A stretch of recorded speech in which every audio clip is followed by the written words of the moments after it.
I take the same shortcut every night. Quiet residential street, cracked sidewalks, and those dim yellow street lamps that buzz like dying insects. Normally, I like the silence. It's predictable. Tonight, though, the silence feels heavier. At first, I didn't even notice it. My footsteps echoed off the pavement in that rhythmic, hollow way. 1, 2, 1, 2. But then, 3. I stopped walking. The sound came a second later. An extra step. I spun around. Empty street. Just the rows of houses with drawn curtains. Cars parked tight against the curbs. Their windows black. No movement. I kept walking. This time slower. 1, 2. 1, 2. There it was again. My chest tightened. Maybe it was in my head. Maybe the fatigue from work was making me jumpy. But when I stopped abruptly, holding my breath, I swear I heard it. The faint scrape of a shoe just behind me, a beat too late. And then, it sped up. I froze as the footsteps broke into a run. My heart hammered, but when I glanced back, the street was still empty. Nothing there, just shadows stretching too far under the street lamps. I forced myself forward, walking faster now. But the echo didn't follow me anymore. It circled. I could hear it darting ahead, around the corner, my own step outpacing me. When I turned the corner, that's when I saw it. At the far end of the street, under the last lamp, a figure stood waiting. Tall, still, the exact outline of me. It wasn't just similar. It was me. Same jacket, same hair, same way I tilt my head when I stare. Except it was smiling. Not a normal smile either. Too wide, teeth catching the sick yellow glow. My throat went dry. I wanted to call out, demand an explanation, but my voice wouldn't work. So I took a step, and it took one too. Only, I didn't hear it step. I felt it, a tremor that echoed inside my chest, like the sound was happening under my ribs instead of on the pavement. I backed up, inch by inch, but it didn't follow. It just tilted its head, grinning, like it was waiting for me to do something. Then the street lamps behind me blinked out. One, then the next, then the next. A wave of black swallowing the road, rushing toward me. Panicked, I turned and bolted. My shoes slapped the pavement, lungs burning, but with every stride I took, I heard another stride. Closer, heavier, inside the dark. I didn't dare look back. The lamps went out one by one, chasing me until I was nearly blind. Only one light left. I sprinted for it, the last glow at the end of the block. But as I burst into the circle of light, I stumbled to a halt. Because it wasn't empty, I was already there. My double stood in the glow, smiling that same stretched grin. My chest heaved as the darkness pressed closer. The footsteps surrounding me now, 100 echoes layering over each other. And when I opened my mouth to scream, the other me opened his too. But he was faster, and his voice was mine. I missed the last bus. Of course I did. The driver had closed the doors right in my face, mouthing sorry before pulling away. That left me stranded on the edge of town, staring down an unfamiliar country road. My phone battery was already dead, so no ride-hailing app, no calls, just me and the long walk home. The road was dark, lined with trees that crowded too close. Their branches hooked like claws. I told myself it was fine, just keep walking, a couple miles at most. That's when I saw it. A lantern flickered to life on the roadside. Old-fashioned iron frame, glass panes, faint yellow flame inside. At first I thought it was some quirky decoration. But then, a second lantern lit farther ahead, and then another. One by one, they blinked on, forming a glowing path that curved off the road and into the woods. I stopped dead. There hadn't been anyone out here. I hadn't seen a soul for 20 minutes, so who was lighting them? I should have ignored it. I should have stayed on the main road. But something about those lanterns, they felt like a promise, a guide. Maybe they led back toward town, a shortcut only locals knew.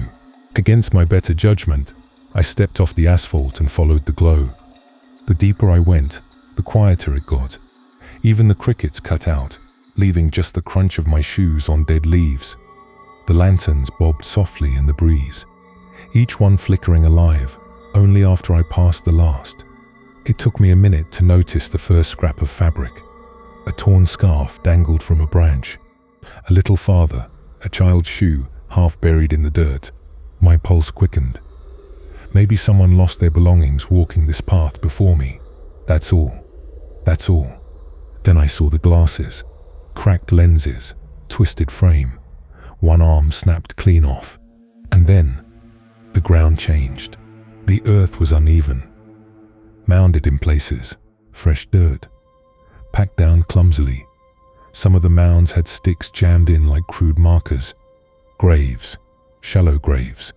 The lanterns stretched ahead, deeper into the trees, glowing brighter, as if daring me to continue. I whispered, "This isn't right." But my legs kept moving, like the path was pulling me forward. Every step felt heavier. My breaths came short, ragged. I kept looking back, but the woods behind me had swallowed the road. Only blackness, no way out. The lanterns were the only light left. And then, the last one lit. I froze. It burned just ahead, at the base of a tree, so wide it looked ancient. Its bark was scarred, hacked into with deep gouges, like claws or knives. And at its roots, bones, piles of them, long, pale, some snapped in half. Scraps of shirts and coats tangled between them, bleached by time. The lantern sputtered once, twice, then went out. Instant black. I couldn't see the bones anymore, but I could hear them, the faint clatter of shifting, like something moving among them, something rising. The silence broke with a whisper behind me, close enough to feel its breath. Welcome. And then dozens of lanterns, ignited all at once, circling me in a ring of light. But this time, I knew they weren't guiding me out. They were trapping me in. I like late night walks, headphones in, hoodie up, campus dead quiet. It's the only time the place feels like it belongs to me. No chatter, no cliques, no professors, just me and whatever playlist keeps me from overthinking. That night, I wandered toward the old dorms. They'd been shut down for renovations, but no one had touched them in months. Half the windows were boarded, the other half streaked with grime. I wouldn't have noticed them at all if my playlist hadn't paused between songs. The silence was sudden, raw. That's when I heard it. Something faint, like the hush of many breaths at once. I looked up. There were figures in the windows, dozens of them. Each one perfectly still, their silhouettes pressed against the glass, all facing the street, facing me. I laughed it off. Must be a prank. Drama kids, maybe. The campus always had someone doing weird performance art. So I lifted a hand and gave a lazy wave. Every single figure waved back, at the exact same time. Not a beat off, not a flicker of hesitation, just a wall of arms moving in perfect sync, like marionettes tied to the same string. My laugh stuck in my throat. I yanked my hood tighter and walked faster. The next building loomed up ahead, its windows glowing faintly in the moonlight. I told myself not to look. I told myself to just keep moving. But of course I looked. Figures again, closer this time. They weren't silhouettes anymore. Their faces pressed too close to the glass, features smeared and wrong, as if someone had smudged them with wet paint. No eyes, no mouths, just blurred patches where they should have been. And yet, I could feel them staring. I ripped my headphones out, but the silence was worse. The faint breath sound was back, louder now, like the windows themselves were exhaling. I broke into a jog. Every building I passed was the same. Figures in every window, closer each time, smudged faces tilting in unison. As they followed me down the path, my chest tightened, my legs burned. I told myself it was just a dream. Had to be. When my dorm finally came into view, I nearly sobbed with relief. Lights on in the lobby, a vending machine humming by the door, normal life waiting. Then I made the mistake of looking up.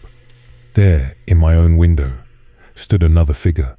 Not blurred, not faceless. It was me. Same hoodie, same jeans, same way I always leaned on the sill with my arms folded. Except this version of me was smiling, wide, too wide. He raised his hand slowly, deliberately mimicking me, but wrong, lagging by a half second like a bad reflection.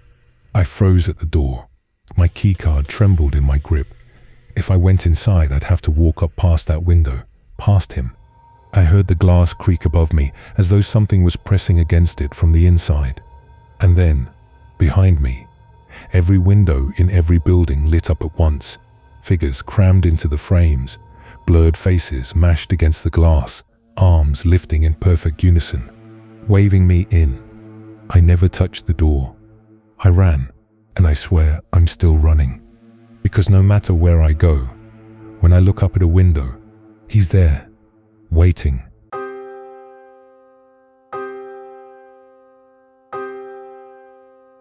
Thanks for listening. Now close your eyes and sleep.